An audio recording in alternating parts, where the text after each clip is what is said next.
Hello and welcome to this Future Office Network Smartcast on social networking in the workplace. It's no big secret that social media is permeating the workplace and people's homes. It's all over the place, and there are liabilities that are associated with your employees using social media in the workplace, but also outside of the workplace where it involves work. And that's what we're going to talk about in this particular Smartcast. Here's the agenda for what we're going to cover.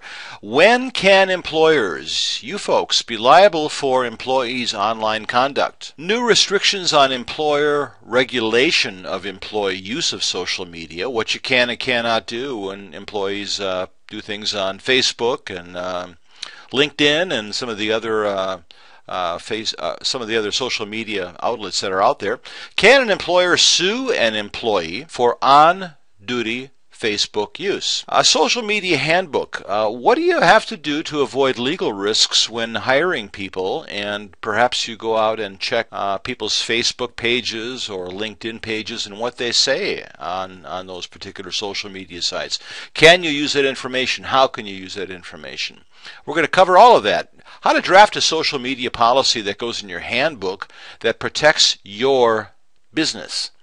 And then there's some legal issues that we're going to cover, some recent case law to help us understand more of this kind of very fluid and fast-moving topic. Kind of a busy slide here, but let's kind of go through it together. There have been some guidelines that were promulgated by the Federal Trade Commission. They went into effect on December 1st of 2009, and they are and were intended to regulate endorsements by consumers, experts, organizations, and celebrities, as well as requiring the disclosure of something called material connections between advertisers and endorsers.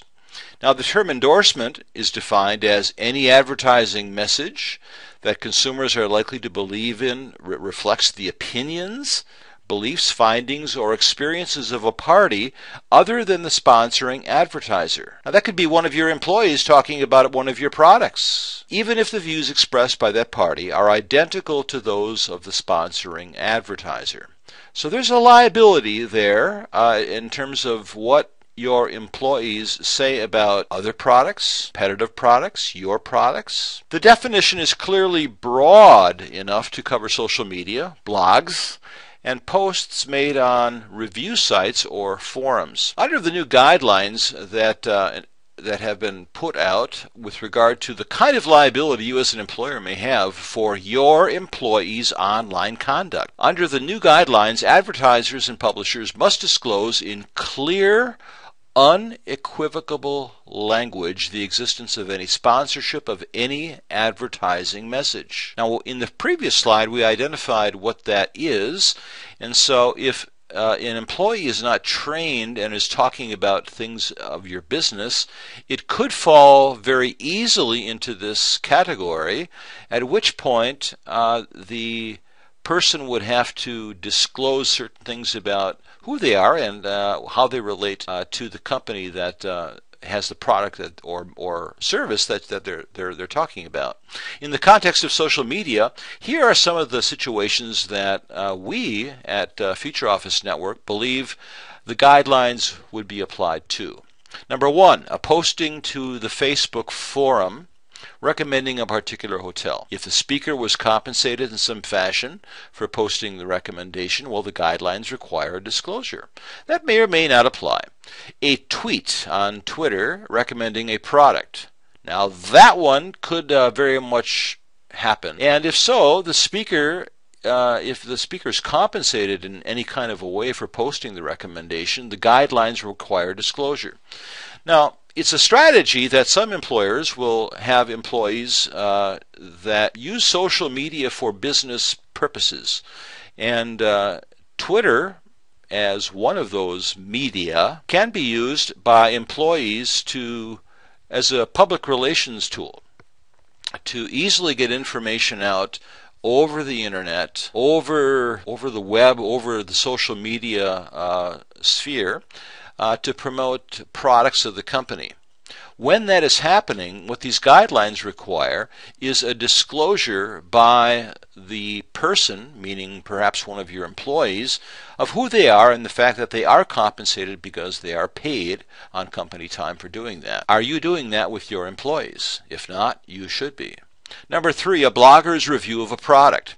Now, the blogosphere is full of people that use blogs to promote an agenda, to promote a product, to spin a slant on a product. And if that is happening, if it's one of your employees, they're being compensated. And therefore, the guidelines requiring disclosure apply.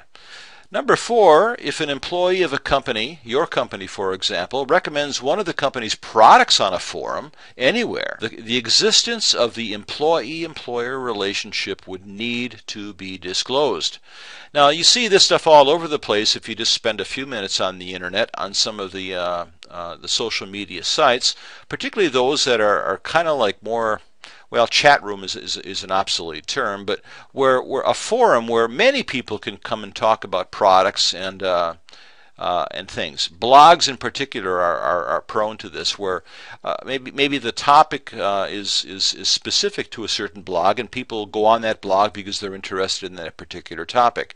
Well, employees oftentimes will comment about companies' products on there. Well, if an employee is talking about your product, and they're doing it on company time, and arguably even if they're not, they have been compensated and they need to be having a disclosure.